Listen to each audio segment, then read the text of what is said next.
Hello दोस्तों, स्वागत है आप सभी का फिर से एक बार आपके अपने YouTube चैनल में जिसका नाम स्टडी माफिया है। दोस्तों आज के इस वीडियो में मैं आपके लिए बहुत ही इंपॉर्टेंट क्वेश्चन आंसर लेकर आया हूं। दोस्तों आज के इस वीडियो में बात करने वाला हूं वर्ल्ड हिस्ट्री के रिलेटेड क्वेश्चन के बारे में। दोस्तों जो वर्ल्ड हिस्ट्री है, अगर आप किसी भी ईयर में स्टडी करते हैं तो दोस्तों जो क्वेश्चन है वो ये है कि फ्रांसीसी क्रांति के कारण क्या है। यानी जो फ्रांस की क्रांति थी जो सन 1789 में हुई थी फ्रांस के अंदर, उसके क्या कारण रहे, वो फ्रांस की क्रांति आखिर हुई क्यों। तो दोस्तों आज के इस टॉपिक पर हम बात करने वाले हैं। जी मैं आपको बता देता हूं कि सन 1789 की जो फ्रांस की क्रांति है वो विश्व की एक बहुत महत्वपूर्ण घटना है। जो फ्रांस की क्रांति है वो एक विश्व की बहुत ही महत्वपूर्ण घटना है, क्योंकि नेपोलियन के अनुसार फ्रांस की क्रांति संपूर्ण राष्ट्र द्वारा विशेष अधिकार प्राप्त वर्गों के विरुद्ध एक सामूहिक विद्रोह था। 18वीं शताब्दी में यूरोप के भांति फ्रांस में भी निरंकुश एवं स्वेच्छाधारी प्रणाली स्थापित थी।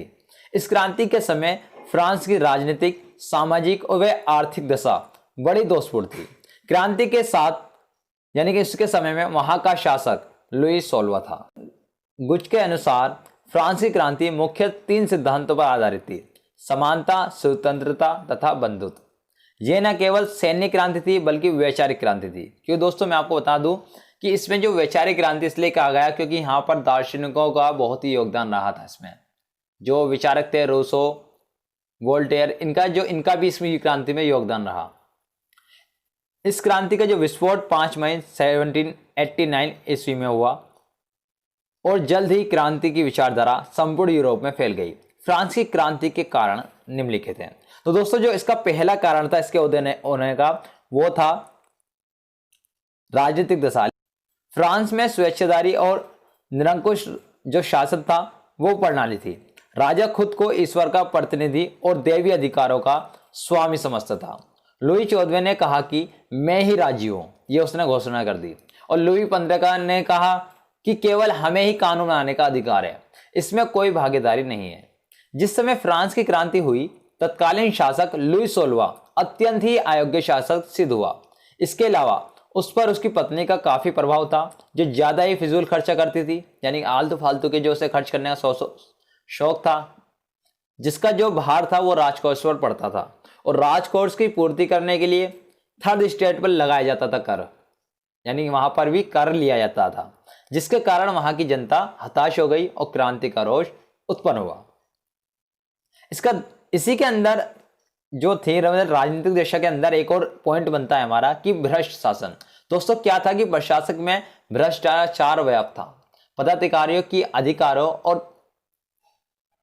कर्तव्यों की सीमा नहीं थी तथा जनता का मनमाना ढंग से शोषण किया जाता था। इसके साथ ही फ्रांस की कानून व्यवस्था असमान थी। एक स्थान पर जो वस्तु कानूनी होती थी लेकिन दूसरे स्थान पर वो गैर कानूनी मानी जाती थी। फ्रांस के विभिन्न भागों में लगभग 400 प्रकार के कानून थे। इन सभी कारणों से फ्रांस में क्रांति हुई। अब बात करते हैं इसके दूसरे कारण की, यानी कि दूसरा का था सामाजिक दशा। फ्रांस का समाज असमान और विकसित था। यह सामंतवादी और विशेष अधिकार के सिद्धांत पर आधारित था। यह समाज 3 श्रेणियों में बटा हुआ था। पहला प्रथम स्टेज, दूसरा यानी द्वितीय स्टेज, तीसरा तृतीय स्टेज। यानी प्रथम स्टेज में इसमें कौन आते थे, इसमें पादरी वर्ग आता था, जो पादरी चर्च में होते हैं वो वर्ग आता था। दूसरा जो स्टेज था उसमें यह था कि इसमें सामंत वर्ग और कुलीन वर्ग आते थे। और इसका जो तीसरा स्टेज था इसमें मजदूर वर्ग, किसान और मध्यम वर्ग के लोग आते थे। यानी कि जो इसमें फर्स्ट और सेकंड स्टेज के जो लोग थे, जो वर्ग था, उसमें उनको विशेष अधिकार प्राप्त था, जबकि जो थर्ड स्टेज के लोग थे इन्हें कोई अधिकार प्राप्त नहीं था, यह अधिकार विहीन वर्ग था। फर्स्ट और सेकंड स्टेट की जनसंख्या थर्ड स्टेट से बहुत ही कम थी, लेकिन हर उच्च पद पर फर्स्ट और सेकंड स्टेट्स के वर्ग के ही लोगों को नियुक्त की जाती थी। और तथा इन्हें अलग अलग सेवाएं भी ज्यादा थी, जिससे ये चाहते थे कि जो थर्ड स्टेट है नियुक्ति भी उसी की होती थी जिसको ये चाहते थे। लेकिन थर्ड स्टेट में अधिक जनसंख्या होने के बाद भी ये अल्पमत थे, जिन्हें अपनी आय का आधा भाग सामंती, धार्मिक और राजकीय करोड़ों के रूप में देना होता था। समाज की विषमता धीरे धीरे आपसी तनाव का कारण बनी, जिससे फ्रांस की क्रांति का कारण बना। अब इसके तीसरा कारण आता है आर्थिक दशा, यानी कि सप्तीय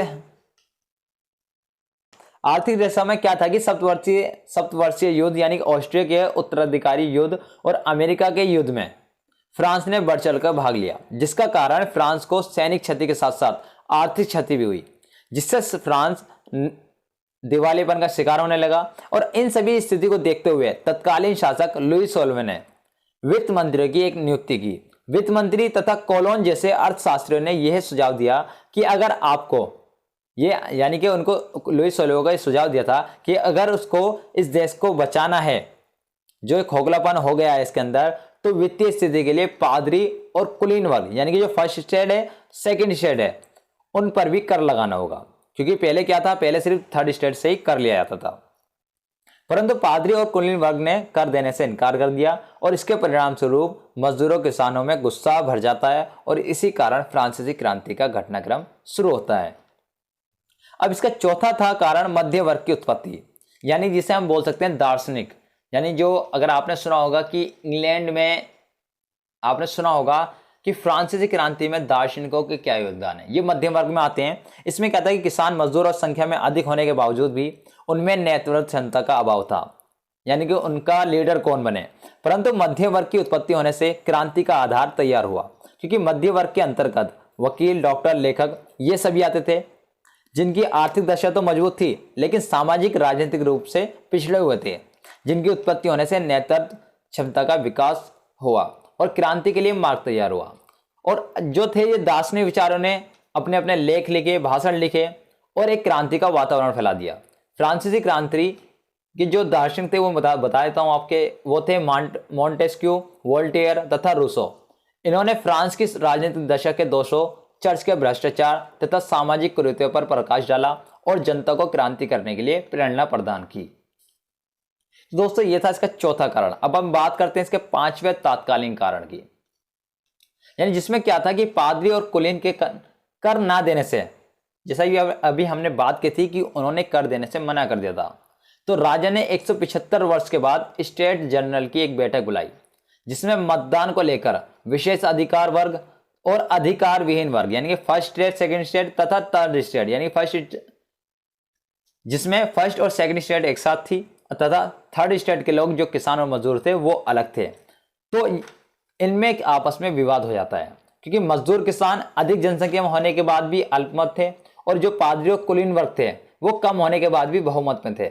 इसी विवाद को लेकर पादरी और कुलीन वर्ग किसान मजदूर वर्ग के साथ बैठने से मना कर देते हैं, जिसे किसान मजदूर वर्ग अपना अपमान समझता है और सभा का बहिष्कार कर देता है और वो खुद को राष्ट्र का प्रतिनिधि मानता है।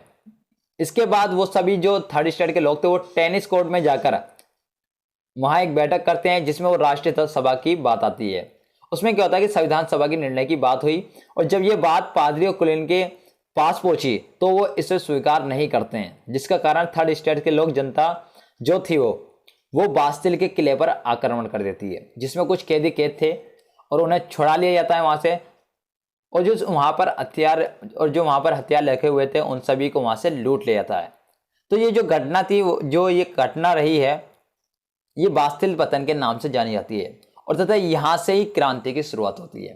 तो दोस्तों हमने आज की इस वीडियो में 5 ऐसे टॉपिक पर बात की है जो ये बहुत ही इंपॉर्टेंट टॉपिक रहे हैं, जिनके कारण ये फ्रांसीसी क्रांति हुई है। तो दोस्तों आप इसमें निष्कर्ष बनाकर खुद लिख सकते हैं, मैंने आपको ये 5 पॉइंट्स बता दिए हैं। अगर दोस्तों आपकी इस वीडियो थोड़ी सी भी हेल्प हुई है तो इसे अपने दोस्तों के साथ जरूर शेयर करें, वीडियो को लाइक करें, सब्सक्राइब करें और कमेंट करना ना भूलें। तो मिलते हैं जल्दी नेक्स्ट वीडियो में। Bye bye, take care, see you tomorrow, अस्सलाम वालेकुम, सब खैर।